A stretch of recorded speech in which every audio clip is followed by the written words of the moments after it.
Come satisfy your appetite for wealth with Baking Profits. Now, here's your hosts, Mike and Brad.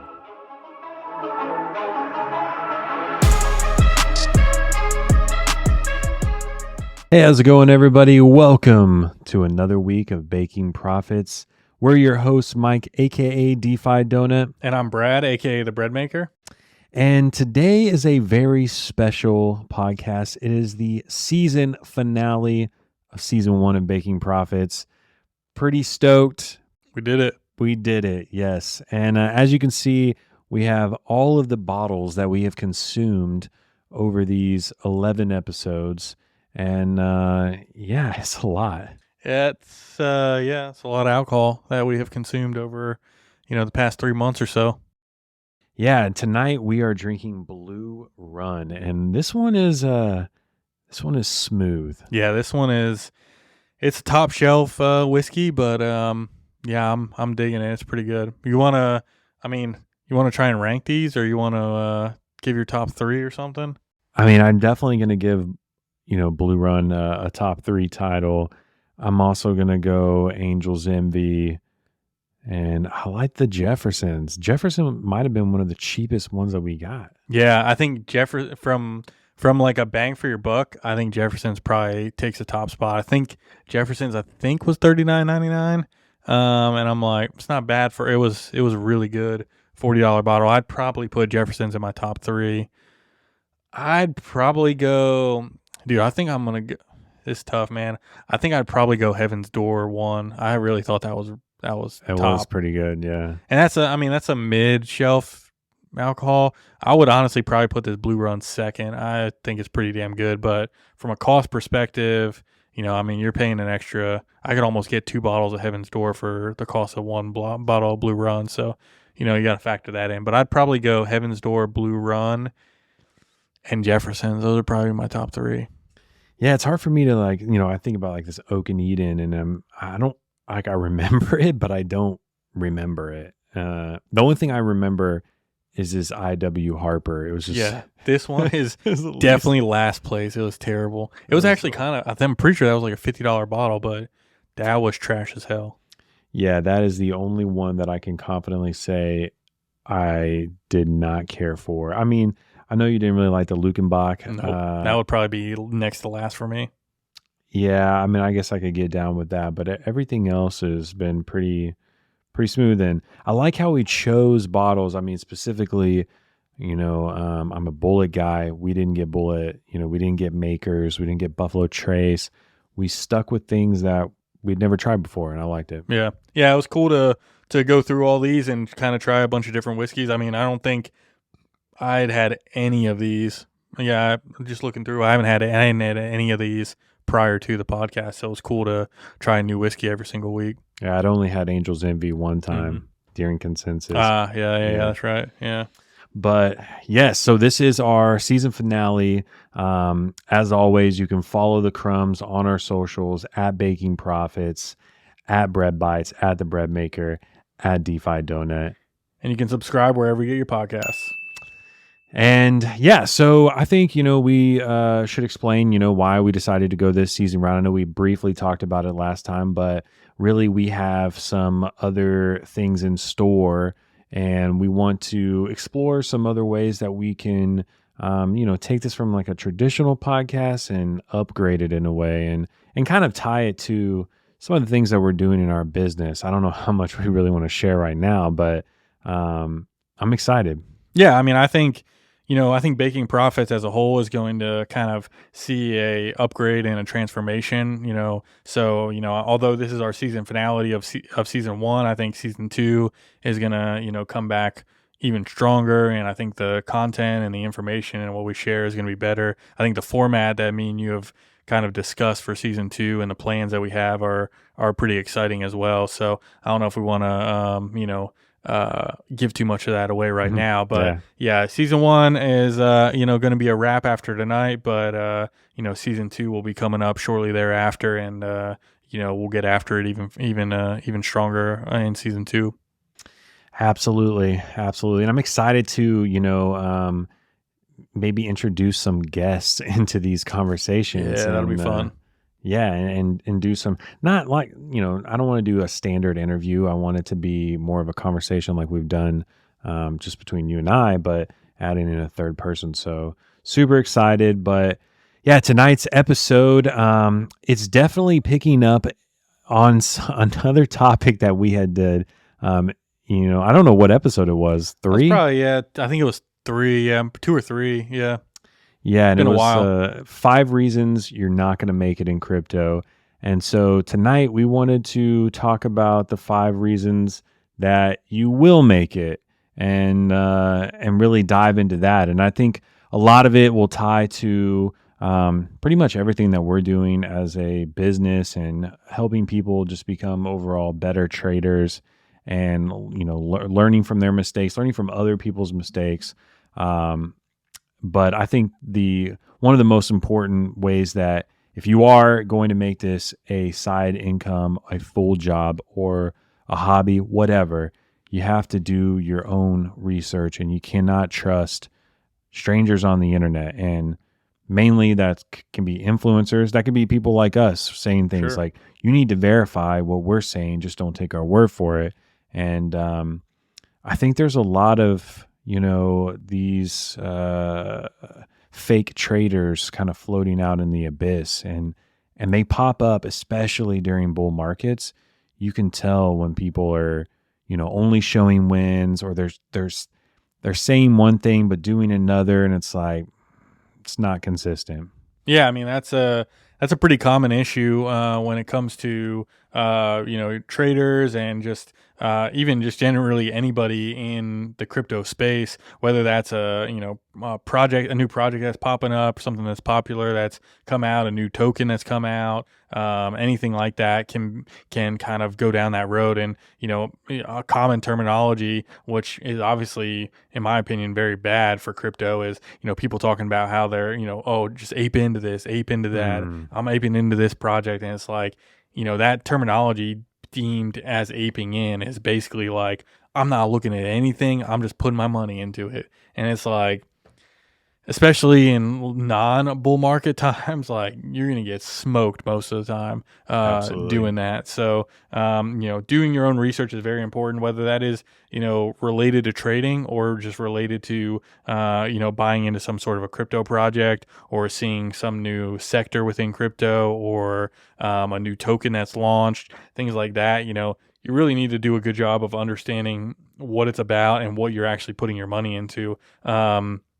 Ultimately, if you don't want to lose it, if you're just gambling your money away, I mean, go ahead and do whatever you want. Go ahead and go, 1,000x on Rollbit if you want to, go gamble some of your money away, which seems to be a lot of what most people do in crypto. So, I mean, I guess that's, to each their own. But if you actually want to make it and actually be in it for the long term and not, be one and done, you need to really, put in the time to do the research and fact check and really dig into what you're putting your money into. Yeah, absolutely. And I think meme coins is a good example of, like, if you're doing your research, you probably shouldn't be getting into meme coins. So that's an ape in example. True. You're following the trend, you're following other influencers, and it opens you up for a lot of bad scenarios. But um, A lot of what meme coins comes down to sentiment. I mean, the more people that yeah, start talking about it, the more there's a possibility it can go up. So, I mean, in my opinion, there is some level of like, if you do your own research on a meme coin, you could potentially make good money off of it. So there's a little bit of a devil's advocate there of like, I think most people are probably going to lose money. But if you're in the know and you're in these Telegram groups and these Discord groups and you're talking with people and you're verifying things and everything's legit, and the team has a plan, and they have the plan needs to come down to marketing. If they've got a really good or unique marketing angle that you're like, man, these guys are about to blow up on Twitter or blow up on this platform or Telegram or whatever it may be, it may not be a terrible idea to be like, all right, I've done a lot of research on this, I feel confident, I'm going to put some money in this and see what happens. yeah. So I wouldn't 100% rule out meme coins. It's just, it's very sentiment driven. And if you don't get the drive from a marketing standpoint, it's going to fall flat.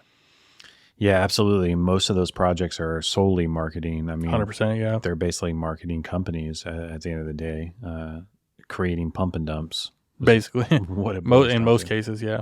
Yeah. I think another thing that is extremely important when it comes to, um, after you've done, I guess, your research is know what your limit is and don't overinvest, because as you're overinvesting, you're putting the emotions on the table. It's easy, like we see this often, but people, they are trading maybe a few $100 and they're taking a lot of wins and they think I'm the greatest trader of all time. And as soon as they implement thousands of dollars, they don't have to change a single thing. It's all mental. Emotions. Emotions kill everything in trading. It's hard to be emotionless, but a lot of people overinvest and you get attached to your assets, which are now referred to as bags, right? It's like, oh, you're holding bags, and then there's communities like Wall Street Bets that have loss porn, and it's almost become a thing now. It's like, you know, if you're taking a big loss, you're like, oh, I might as well just take a bigger loss so I can get that loss porn.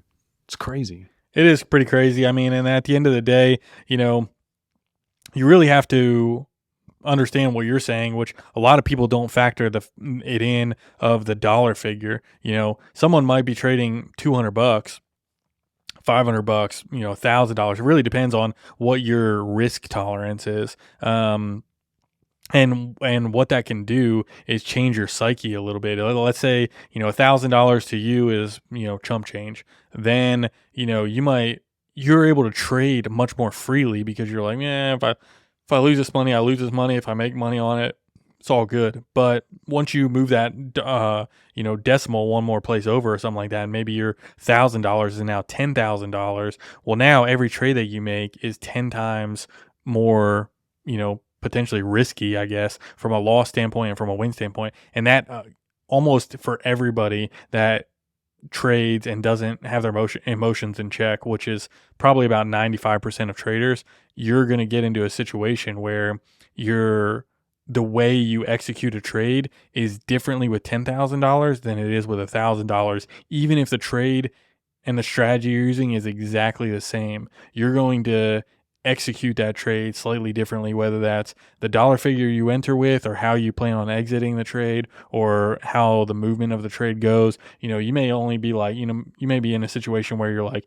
you know what, I got $10,000. I'm going to trade, $2,500 of it on this one trade, and then it starts going against you, and you're like, you know what? I got another $7,500 sitting here. I'm gonna go ahead and buy in a little bit more, get my average a little bit lower, and help get this trade back. And then it keeps going lower, and you might just keep averaging yourself in, and you might end up taking up $5,000-$6,000 loss and lose 50% of your account, whereas you may not have done that with $1,000, or if you did with $1,000, your loss is less, so you're less emotional about it.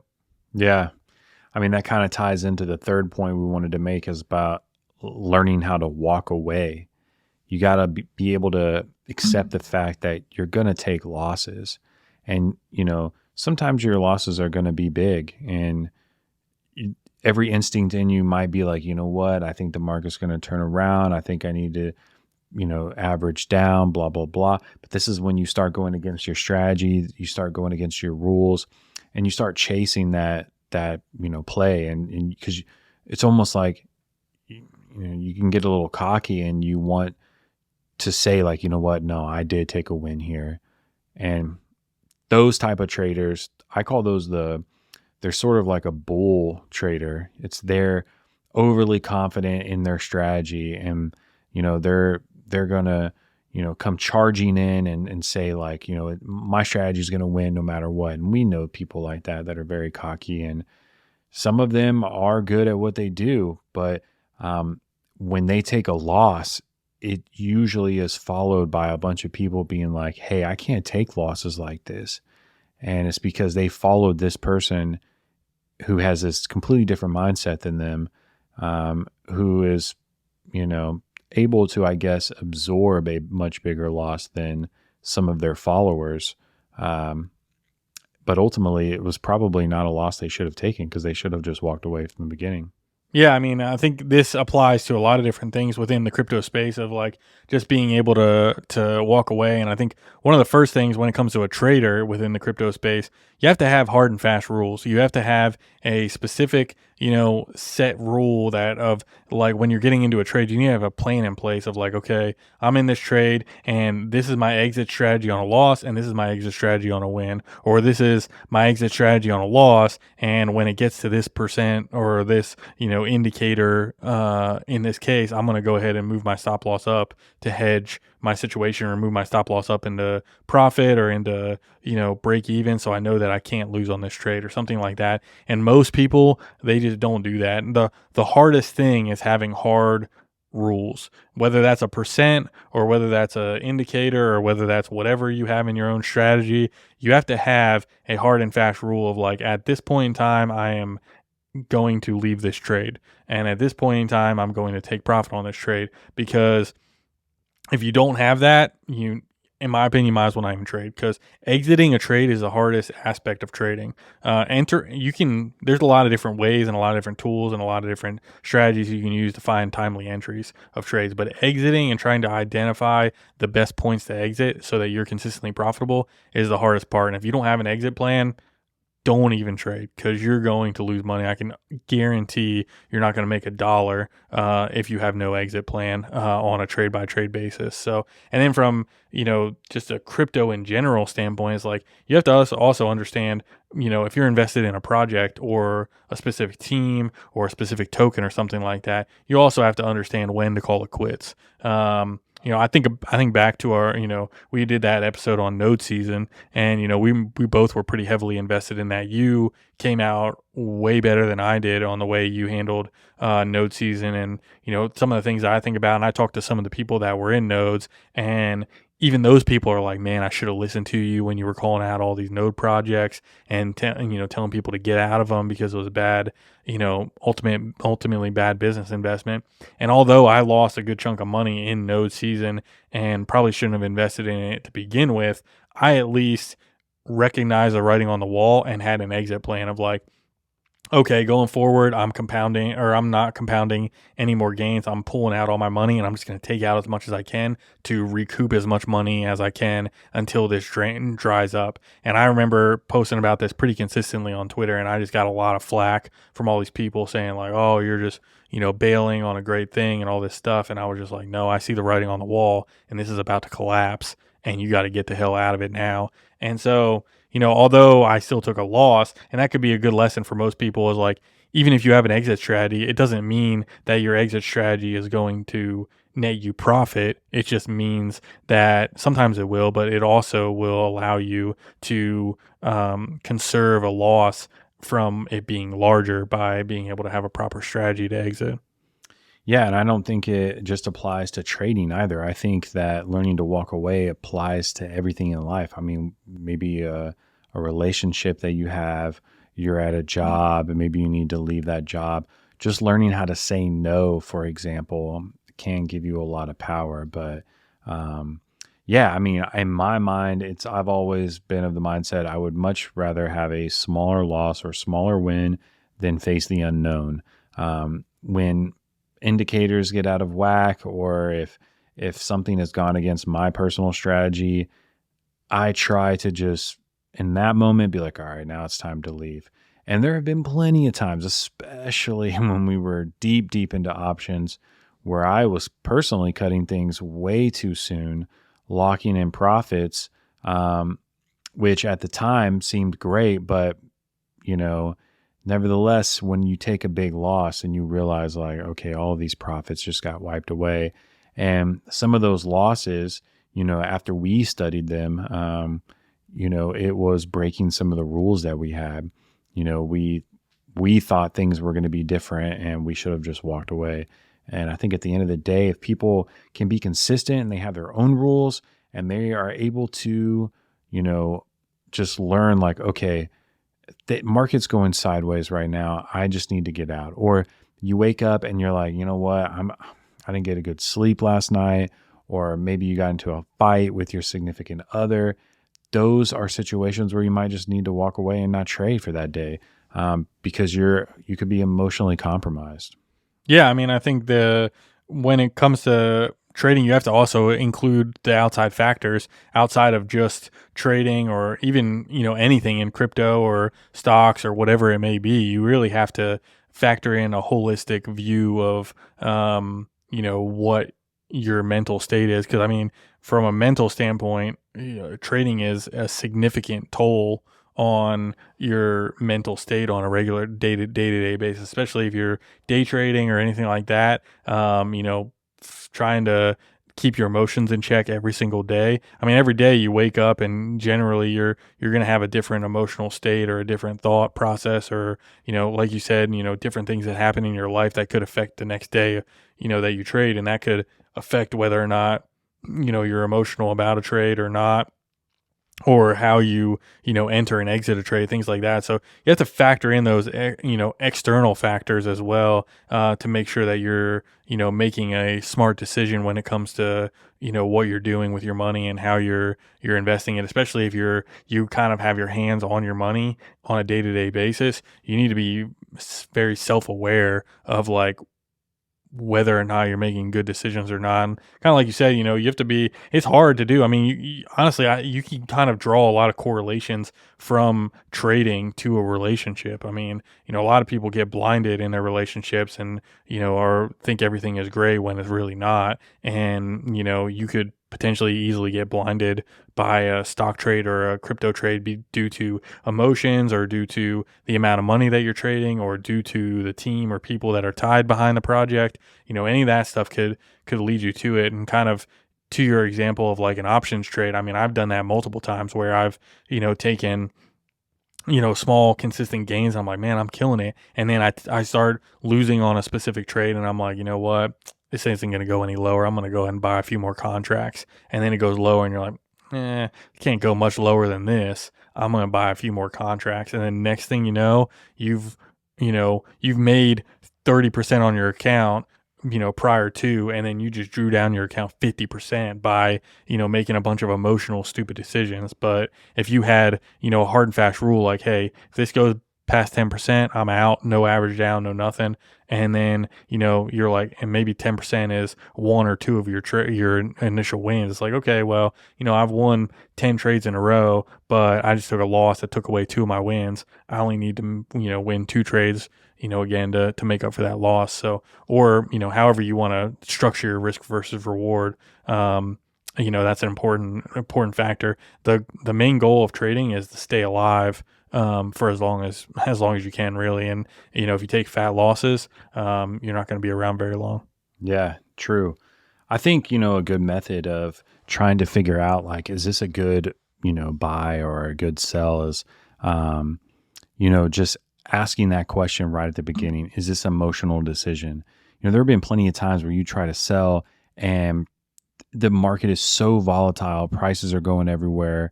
You're constantly adjusting your limit, your limit order. The price is going, I got to lower it. I got to lower it. I got to lower it. When in reality, it's like, okay, if you just took a breather here and just looked at the chart, what is happening right now? Okay, is price really plummeting? Is it a slight reversal? If it is plummeting, then maybe it's a market order sell time. Like you can think a little bit clearer than just constantly just trying to get out or possibly get in. I mean, there have been times where, especially when I first got into trading and it was all emotions based, where I would just sit there and probably raise my limit order constantly, just trying to get a fill. And then of course, when I got the fill, not knowing anything about really momentum, short term, I would be buying at the top of that, 1 to 5 minute cycle. And then I would have to sit through that drawdown and be like, wow, what an idiot. Why did I do that? And it's like you can have a plan going into it, but if you are not used to sticking to a plan, you're going to fail. And I think anybody who's trying to take on trading, you have to build habits. You have to have habits in your daily life, like wake up, make the bed, or wake up, go get coffee, or do whatever, brush your teeth. The more habits you have, the more you're able to recognize like, okay, consistency is key. I will see small growth that will turn into large growth over time, but I have to be, accustomed to doing that. And you can say you're going to do that, like, oh yeah, I'm going to do my research. I'm going to ignore all the noise, and I'm not going to worry about anybody or anything. I'm going to learn when to walk away, and I'm not going to overinvest, yada, yada. But as soon as you get in the trade, you might start seeing that dollar figure go up, like, man, I just made $100. Like, I could go, get lunch and get drinks and whatever, I'm going to just cash out. And then maybe that trade ends up being what could have been, if you stuck with your strategy, the largest trade that you've ever had. True. Yeah, I mean, it's the emotional side of it is really, really hard. I mean, I've been trading for almost 10 years, and I mean, I would say I'm pretty good with my emotions, but I mean, it's always a challenge. Like, I'll give you a good example. Today alone, I was trading options, and I had my strategy set up was everything was perfect. It was all in line. Triggered a signal for a put on Bank of America. I was like, all right, pulled up the chart. Everything looked great. I was ready to buy. I went into the option contract. I think it was 64 cents at the time, the contract that I was looking at buying.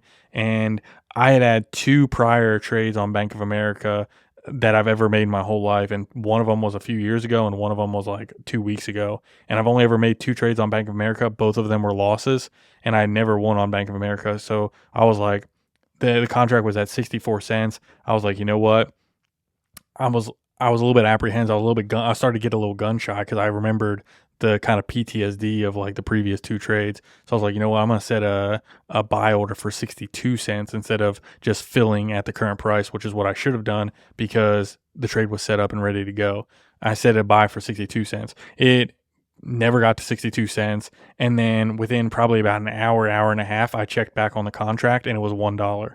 And I'm like, I could have locked in. I mean, I don't know if I probably wouldn't have held for 40%, but either way, I had a winning trade and it was set there and it was lined up perfectly for me. And that you can pinpoint that back 100% to emotions. I had two previous trades that I had taken on this specific asset, and I lost both of them, and I was a little bit gun shy about taking a third trade with them. So I tried to move my limit order up a little bit to get a better fill on the trade to feel a little bit more confident about it, and never filled, just went down in price, and I could have had a perfectly executed trade. That was exactly what my strategy is, and this is where a lot of traders get tripped up, honestly, is they have a strategy and it may actually work, but they don't 100% follow it to a T. You have to, if you have a strategy and you're like, all right, I'm confident in this consistently working, you need to be able to execute a trade on it every time, win or loss, have a set stop loss, set take profit, set entry point, and you just need to commit to it. And you trade it for, several weeks, a month, 2 months, 3 months, whatever it may be, and see where your performance is. And pinpoint where the areas are that you did well, pinpoint where the areas that you did poorly, and then make your adjustments from there. And if you're able to do that and kind of trade to an extent like a robot, you'll ultimately be successful. Yeah, I definitely agree. I think a lot of people think that taking a loss is, the end of the world. It's a terrible, outcome, and losses can teach you a lot of things, right? It can teach you, in my opinion, I think you become a better trader through losses and not wins, because we know traders that come in and they take a lot of wins and they think they're untouchable. They think they're hot shit, that they figured something out that all these other people before them have not been able to figure out. When in reality, all they're looking at is like the fucking MACD or some shit. Yeah. Yeah. It's always something like ultra basic. Yeah. Whenever you find out, you're like, wait, what? But, and I mean, I'm sure I did it as well when I first came in, but that first like set of losses is very humbling, and it weeds out the people who want to be here long term. A lot of people give up. I mean, a lot of people. Most. I mean, what's the statistic? 90% of traders fail. Yeah, I mean, and it's the reason why people like Warren Buffett are so successful, is because they buy for so long and they can weather the storm. And I'm sure if you got Warren Buffett to day trade nowadays, he'd probably be terrible. Oh, I would guarantee he'd be terrible. Yeah. Yeah, he probably. I mean, it's a different mindset, different market. Everything is different, than buying and holding versus trading, because when you're buying and holding, you have a confidence in the company. You might still have confidence in the company long term, but short term, hey, it's put city, right? Like we need to be shorting the shit out of this company. Yep. But that might go against your overall trend. So there's a lot of different factors to it. But yeah, I think most people fail because of their emotions and their thoughts. And I mean, especially for something like what you're doing when you're trading in front of people, it adds a whole nother Yeah, that's another set of level. layers. Like it's crazy. Yeah, it's I mean that's another, a whole nother layer is when you know that other people are potentially following you on a trade and especially when it's going down, you obviously, don't want other people on top of yourself to lose money. So your goal is for everybody to make money. So it's great and it's euphoric and it's a great feeling when you execute a trade and everybody else makes money and they're like, "Oh man, you're amazing. This was awesome. I made this amount of money. I followed you exactly." But on the flip side of that, it's a painful pill to swallow when you have to just let everybody know like, hey, we're taking a loss on this thing, and it's not just yourself that's taking a loss; it's everybody that Yeah. is in your circle that is also taking a loss, and that's a tough pill to swallow, and you have to be able to manage your emotions properly to know that like that's where it's really really hard to stick to your strategy, and you have to make sure you're doing so because you could really wreck yourself, but you could also wreck other people. By trying to do whatever you can to turn it around and do a win. And there's always going to be those times too where you get other people in your head a little bit, where it's like a situation where you cut a trade based off your strategy parameters, and maybe just so happens that trade right where you cut it was like the bottom, and then it just reverses on you, and then you got all these people that are following you like, why would you cut it right there? We were, it was about to go back up. And it's just like, you got to Yeah. kind of ignore it, honestly. Like, there's to an extent you have to ignore what other people are saying, because you know your strategy better than anybody else. You know how things work better than anybody else, and you need to just trust that ultimately in the long run you're going to be profitable from that strategy. And especially if you have the proof in the pudding and you're like, I've traded this for X amount of time, I've consistently made money, it's a profitable strategy, I know it's profitable. And then you just have to understand that. And that's another thing when it comes to just like learning to walk away. One thing we didn't really touch on was the fact that like when you do cut a trade for a loss, learning to completely walk away from that trade. Like don't go back and continue Mm, to look at it and be like, oh, what could have been? Because what that's going to do, it's going to influence your next trade. If you know that trade was like, you cut it and then it reversed all the way, and you're like, man, if I had just held that for an extra percent or two, it would have came back and I would have won. Dude, next trade, guarantee what you're going to do. You're going to be like, man, that last one, if I had held that for an extra couple percent, I would have come back and won. And then this one, your next trade you're down on, you're like, I'm just going to let this one run a little bit longer, open up my stop loss a little bit, see if it bounces back. And then next thing you know, you're just eating bigger and bigger losses because of that. So, I mean, you really, honestly, you have to go through the mistakes, in my opinion, to be able to not reproduce them again. It's really hard for a newer trader, in my opinion. I think you really have to just like, you have to take your L's, and you have to take the L's from an emotion standpoint and understand that you're probably going to make a lot of the mistakes that we've been talking about, and you're just going to have to accept that, and then you're going to have to continue to power through after that. The people that power through after that and continue to trade tend to be the ones that are successful. The ones that don't are usually the ones that, go through that, they go through all the mistakes, and they're just completely dejected by trading and like, nah, this is impossible. And then they just leave the space. yeah. You know what I used to hate was the scenario that you just gave, like where, we might exit the bottom and we, take everybody else with us. And there's always that one person that's like, nah, I'm going to keep holding this. And they somehow turn an insane profit. See, told you guys. And it's like, Yeah. first off, dude's been non-existent until this point in time. So Straight luck. where the hell has he been? Has he been doing this every time? Also, going against his strategy, it's a coin flip. So, I mean, yeah, it kind of ties into the fourth point here. It's like you have to ignore the noise, and there's a lot of noise when you're a trader, whether that's from other traders, people around you. It could be market news. Like anytime you look at market news, it's like disastrous. or it's blooming, out the ass. Yeah, And it's there's just, no in between. yeah, it's crazy. And I know we talked about this. We haven't actually talked about this on the podcast, but Michael Burry decided, oh, you know what? I'm shorting the whole fucking market. And at the time, it was like, is this guy? I mean, come on. Is this like how many times is he going to short the market? Like once a week for the past like 10 years. But what's crazy is like he probably has an insane win rate because he probably is. I mean, realistically, by the time he makes this announcement, he's already long set up his buys and everything. And most of the time, the market has dumped. I mean, in this case, market is dumped significantly. I mean, he's probably not only did he put everything into. I think you said naked puts, I'm right? pretty sure it was a naked spy puts. I have to double check that, but yeah, I'm pretty sure that's what he did.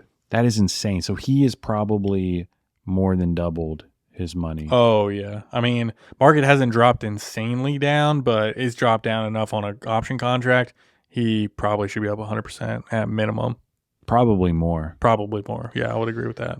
which is wild. But it's an example of here is like there have been times where prominent traders or hedge fund managers have said something that has altered my view of the market, where it's like, boy, this guy says it's short time, but I really think it's, bullish times.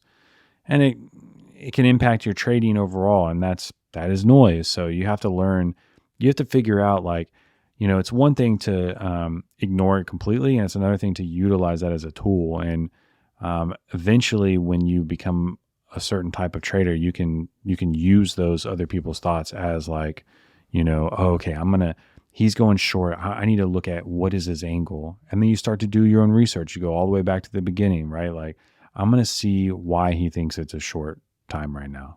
Yeah, unfortunately, I mean, I think a lot of people, as we've seen, I mean, it's kind of weird. We've kind of been in this trading space for so long now that we've seen so much evolution in like people's mindsets and how they do things. And I think over time, the more and more we've seen, one of the biggest things that I've seen is less and less people just like doing any research at all and really going to the point of ignoring the hype. I mean, people buy into the hype way more nowadays than in the past. Like I feel like, I mean, I've seen it in our chat room where some random person doesn't probably know anything about trading. They'll be like, I'm cutting this trade in the middle of the trade. And then there's like 5 other people that are like, yeah, me too. Yeah, I'm going to go ahead and cut this thing. And then it ends up coming back and winning. And they're like, man, I should have never cut that. It's like, yeah, you're taking one single person that said one thing. And you're like, you know what? I'm going to do that.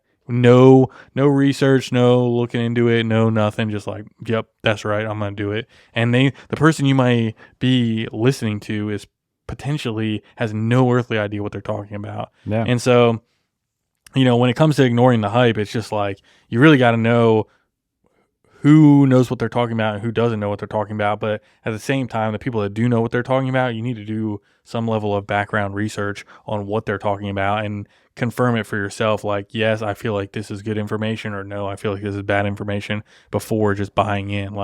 And I think, over time, some of the biggest things that have happened is, one, on the crypto side, you have the ability to copy trade people. That essentially, wipes out everything. You're just basically like 100% copying some random person on the internet that may be posting some big win rate or something like that, or some big win, but it could just be one trade, or they could be trading 100x leverage with like $10. Yeah. You never really know what the angle is with that kind of stuff. Could be a bot. Could be a bot, yeah. It could be a multitude of things that people are utilizing without really doing any research on it. So I think ignoring the hype is more prevalent now than any time before. And I think the other big thing is with social media and the growth of that, the screenshots of like people's gains and stuff like that. People see someone post gains on something and they're immediately like, this person's a genius. I'm following whatever they do next. I'm 100% in on it. And then they ape in, and they put all their money into it, and then they end up getting screwed. And it's like, you really, people can get lucky fairly easily in the markets, especially in crypto. You throw 50x, 100x on something, and just so happens it goes the right direction for you. You can post a pretty insane screenshot without having really any knowledge of anything. Yeah.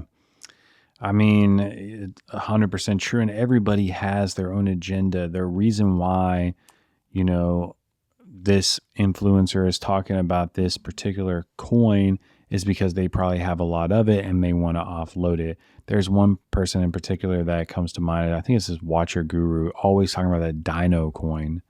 And I'm like, Mm, man, this motherfucker must be holding some Dino bags because I think they're trying to hype this up to offload it, obviously. I mean, like anything else. And yeah, um, I do not like that. I don't like when somebody tries to create pump and dumps. I mean, it's scammy and it's one thing to say like, hey, I'm holding $1 million worth of this and I'm going to sell at this price, and you pump it up to that price and you sell it. It's like, is it right?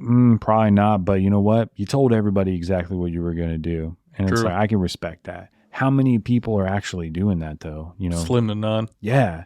And and of course, and then you have outside influencers, people like, Elon Musk, who they know what the fuck they're doing, but at the same time, like maybe they don't have a stake in it, but they're pumping and dumping through other means. Like maybe they're doing it for, friends who are like, hey, I just bought a shitload of Doge. Can you, drop a little tweet action?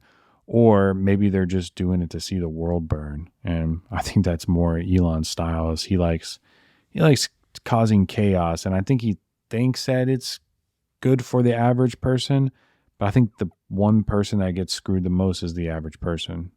100%, because I mean a lot of those people will follow his every word that he says or something like that. Kind of goes back to the ignore the hype piece of it. It's just like these people will get in on every word or everything that the person says, and then they end up getting burned at the end of the day. Kind of reminds me of like some of these meme coins and stuff like that, like Pepe and some of these other ones. It's like a lot of people end up buying the tops of those, and Mm. they just get absolutely smoked because they're late to the party, or once everybody starts talking about it, it's kind of too late at that point.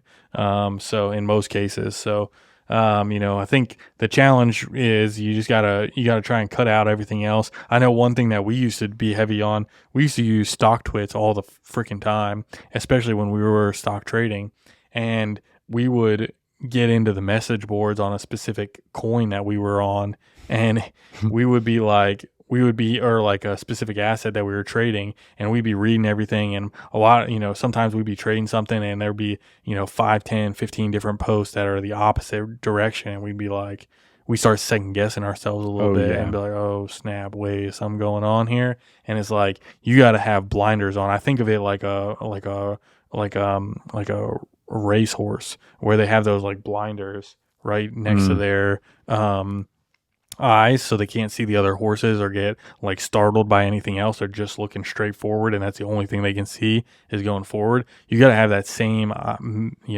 mindset and same aspect to your trading. You got to be just like straight up looking forward, nothing to the side, can't see anything out of your peripherals, don't nothing around you that's chaos, or Twitter, stock twits, Discord, people saying this, that, or the other thing. All that stuff is just extra noise. You just block it all out, and you're just looking forward, focusing on the trade that you're in, and you don't care about any of that other nonsense, because a lot of times that's going to influence or factor into the amount of money that you're investing, the project that you're investing in, the trade that you're making, all that kind of stuff. When you're doing all that reading and that other stuff, it can play a role. So now, especially for myself, like when I'm trading, options right now, I have the chart up and I have Robinhood up. That's it. Discord's closed. Twitter's closed, stock twist closed. I don't have anything open up, because if I do, there's a possibility I might read something that might sway my decision making one way or the other. And what I need to do is I need to stick to my strategy. And whenever it's ready to signal an entry, I need to go into Robinhood. I need to execute the trade, and that's all I need to worry about. And if it works out, great. If it doesn't work out, there's losses that are going to happen. I just need to understand that. Yeah, and I think it's a fine balance too, because you don't want to be so ignorant to say like nobody has anything good to say, right? I mean, you kind of if you're gonna look at other people's thoughts, you need to investigate what they're saying. Maybe even asking them questions like where did you get this information, or what makes you think this, and depending on their response, like maybe they do have some valid information.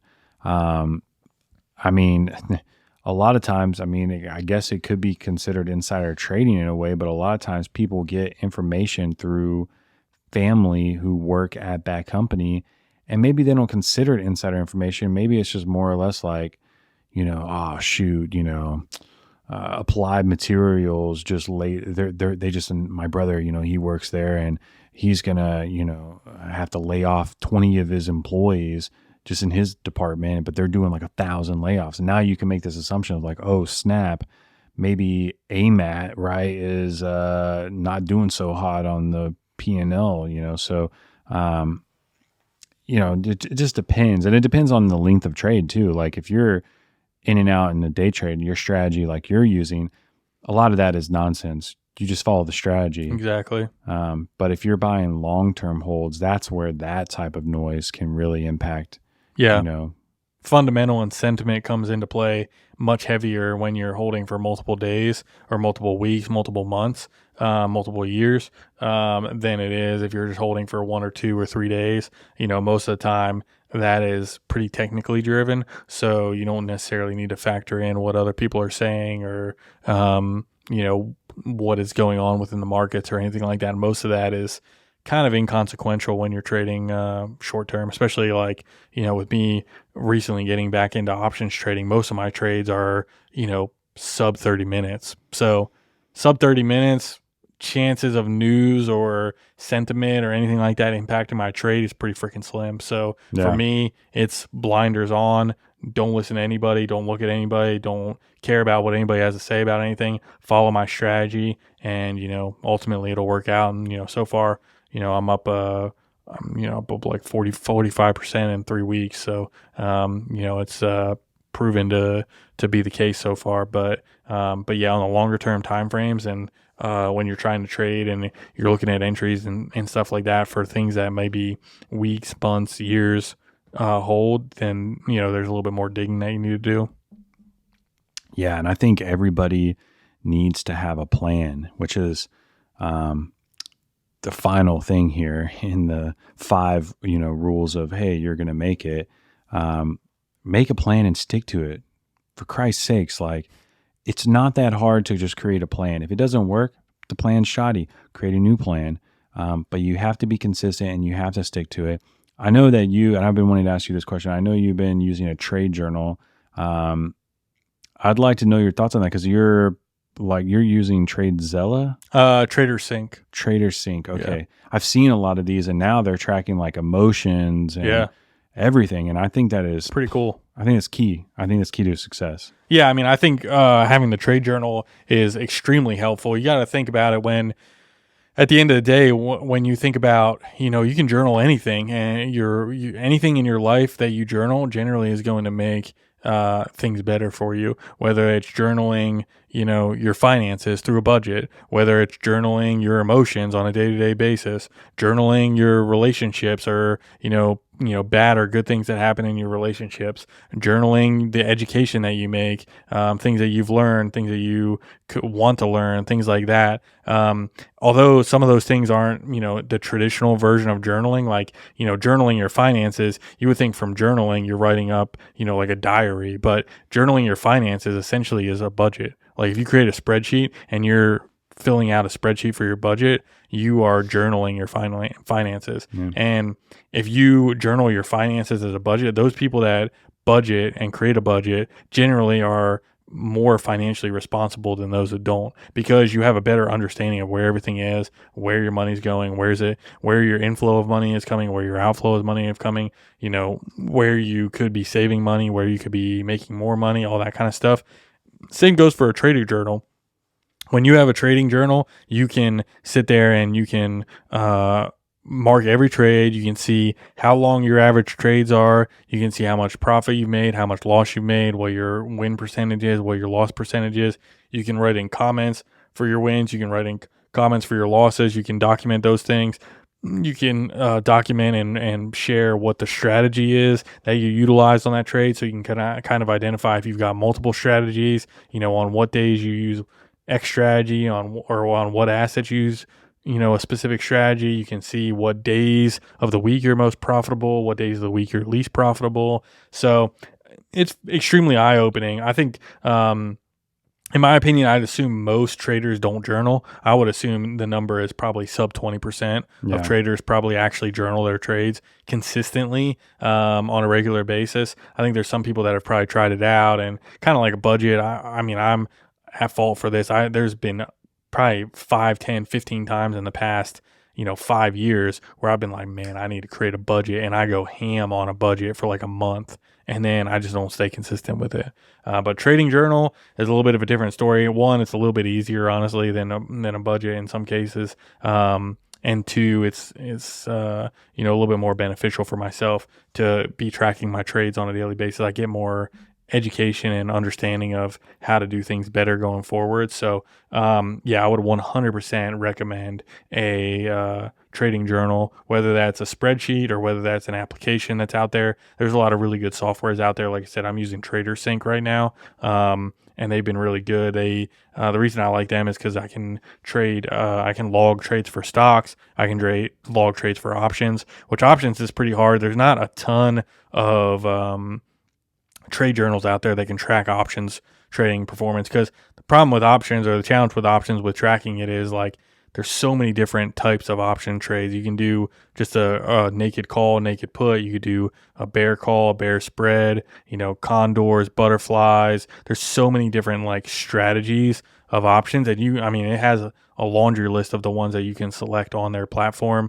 And then you can type in the number of contracts you bought, the price you entered, price you exited, and it kind of does all the math on the back end and spits out your wins and losses and stuff like that. So it's nice that it does options. It also does crypto. So basically anything I trade, stocks, options, crypto, Forex, any of that stuff, I can log those trades and, share my information that I have on a loss. I can be like, you know what, I should have done this better, or, followed my strategy to a T. It just didn't work out. On my wins, I can talk, through those a little bit, and just, I have everything in one spot, and I know, ultimately how to move forward if I, have enough losses or enough wins or whatever, that I can kind of tweak my strategy to be a little bit better. Yeah, I mean, this is how we identified, that one of our trading bots didn't trade very well on Sundays. Mm. And we decided, you know what, why don't we cut Sundays from the equation? And, of course, after that,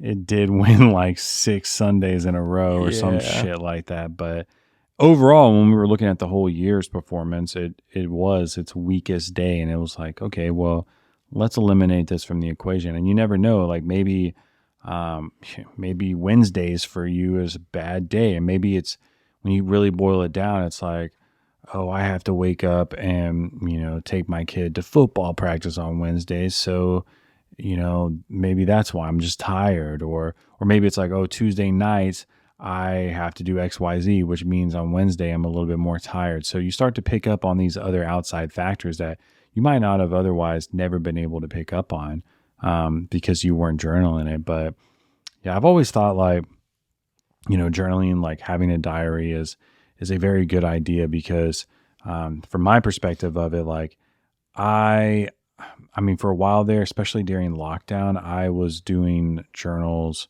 or like a daily diary type of thing almost daily. And I'm not gonna lie, it's really cool to go back and read some of that. And I think how cool it would be for my kids, when they're, or even my grandkids or whatever, they can come back and read my thoughts on just day to day life. And, during lockdown was a crazy experience.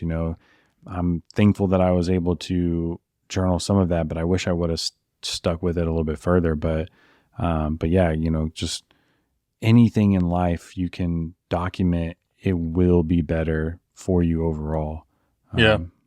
That's the biggest takeaway for me from that standpoint, is I kind of was, I started to kind of realize that it was like, I'm documenting so many other aspects of my life, or I'm identifying that when I do document other aspects of my life, it's extremely beneficial to certain aspects of my life. And then it's like, why would you not do that with trading. It's a financial instrument that you're doing. Most people are probably trading, some amount of money that's somewhat meaningful to them. So at the end of the day, you need to make sure that you're managing that and understanding the emotions of it, and documenting all the information and stuff like that on a consistent basis, or else, you can get lost in the sauce pretty easily, where you're just like, you're just going through the motions on a day-to-day basis, and you really have no idea what's going on. I know in the day and age that we're in right now, with just like, streaming subscriptions, and I feel like a subscription model for everything in your life, Mm. it's like you can get lost in the sauce big time if you're not budgeting. You can be like, you Oh might yeah. be like, oh yeah, it's $10 here, $10 there. Next thing you know, you look at your monthly budget and you're like, man, I'm spending $300 on streaming services. This is crazy. I need to, cut some of this out. And it's like, you might not even realize that you're doing certain things in trading until you journal it, and then you look back and you're like, oh shit, I'm doing that. Man, I Yeah. gotta cut this out. Like you said, the easiest one, honestly, is to identify a specific day of the week. And you're like, you might not even realize it, and you might go back and be like, wait, for the last 4 Fridays in a row, I've taken losses, and that's the only day of the week I've ever lost. I'm not going to trade on Fridays now and see what happens. So, like, there's always ways to tweak your plan and deviate from your plan a little bit. And I think a trading journal can really help, identify that. Even it might be able to help you identify, like, man, I'm killing it on the trades, but the last, 3 or 4 trades, the losses that I've taken are, 4x my wins. Like, I can't be giving up that much, Mm. difference on my wins. I got to tighten up these stop losses a little bit. There's a lot of different things you can glean from, your trade logs, or your trading journal, where you can be like, man, I never realized I was even doing that in the moment. But now that I've put it on paper and I see, the data, I'm like, shoot, I shouldn't do that, or I should tweak my plan this way or that way. So, I mean, you got to think of, the way like I said, the way I think of it, and the example that I shared earlier is like, anything that you document and journal in your life more than likely is going to improve that aspect of your life. So why would you not do that with trading? And if you're not doing it with trading, you should 100% do it. Yeah. Absolutely. So of all five of these, right? Do your own research. Don't overinvest. Learn to walk away. Ignore, all the noise, and make a plan. Which one do you like? If you had to choose one of those to be key, like this is an absolute must. Which one? Learn to walk away is 100%. Really? That is the number one thing you have to do. If you cannot learn to walk away, you're going to fail, because you could have, you could be euphorically trading, or investing in these projects and things, and everything's just going great, and you might feel like you're invincible, but there's gonna be a time where you're gonna reach adversity, and how you react to that adversity is going to be the defining moment in all of this. And if you don't react well to the adversity, and you don't walk away at the right time, you could lose everything that you built, everything and anything that you built up prior to. I mean, shoot, I could have a 98% win rate on my trading strategy, and I could be up, 1,000% or something like that. But if I don't learn to walk away on that one trade, and I average down a bunch of times, or I go all in on a trade that I think is going to be extremely,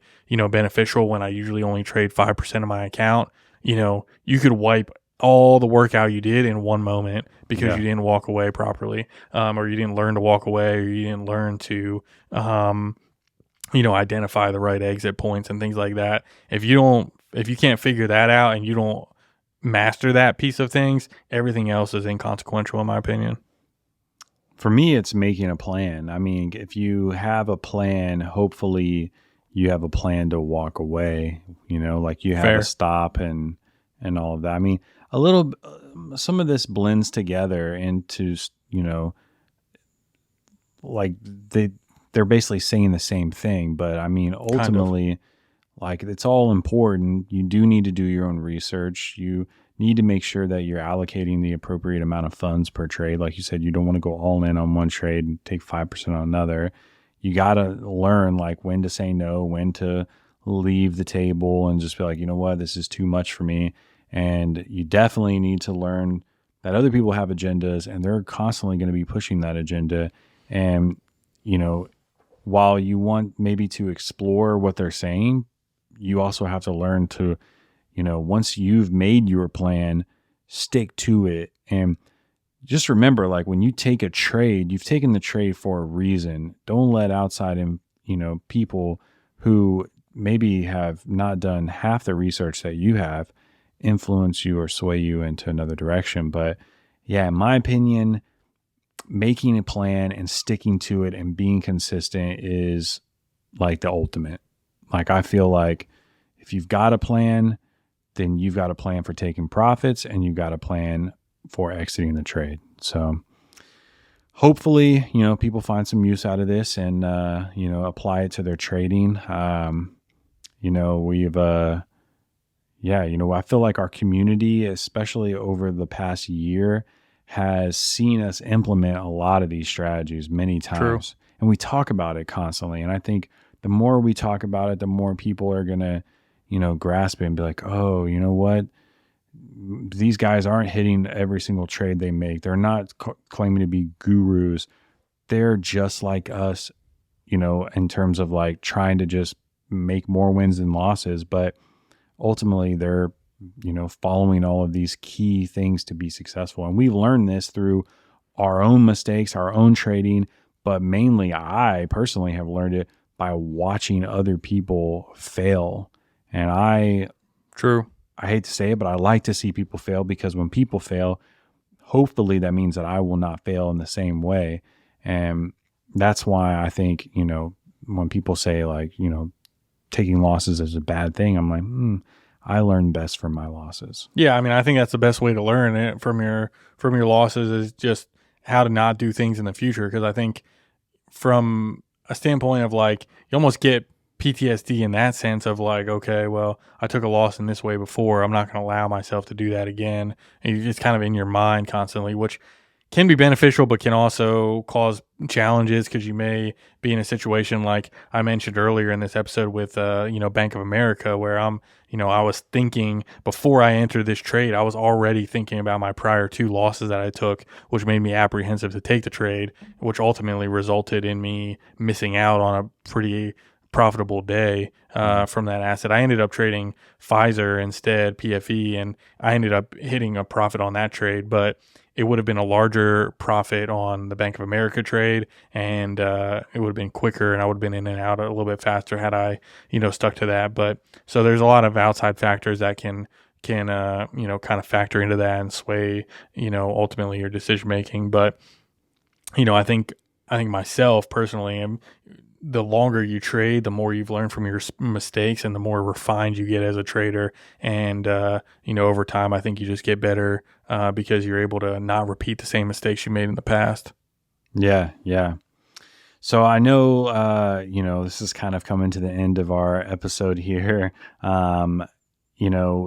Baking profits will return soon. Yes. And I'm excited to really just kind of share with people, the things that we're doing in terms of with bread bites and baking profits. And, I think a lot of people were probably confused when we released baking profits. Like, why are these guys doing this? And I've enjoyed it. And I think it's been fun. Yeah. I think as long as we're having fun and we're enjoying it, we're going to keep doing it. And, and hopefully for all 17 people that are listening out there, no, actually things have been going good lately with baking profits, but yeah, it's been growing pretty rapidly, especially over the last few weeks. Yeah. Which is, it's comical because it's coming to our season end, but hopefully they'll follow us on to the next batch. But yes, we appreciate everybody who has joined us for these 11 episodes. Technically, the first episode was the consensus recap, but we'll call it an episode. Yeah, it counts. So if you've stuck with us the entire time, we absolutely appreciate you. If you're not in our Discord, please, come in and engage with us there. And of course, we are, pretty open and honest most of the time. We're not chatting in there, but when people tag us, we definitely follow through, and for sure we have some good conversations in there. So yeah, as always, you can follow the Crumbs on our socials at Baking Profits, at Bread Bites, at The Bread Maker, at DeFi Donut. Take care, everybody. Talk to you later. See ya.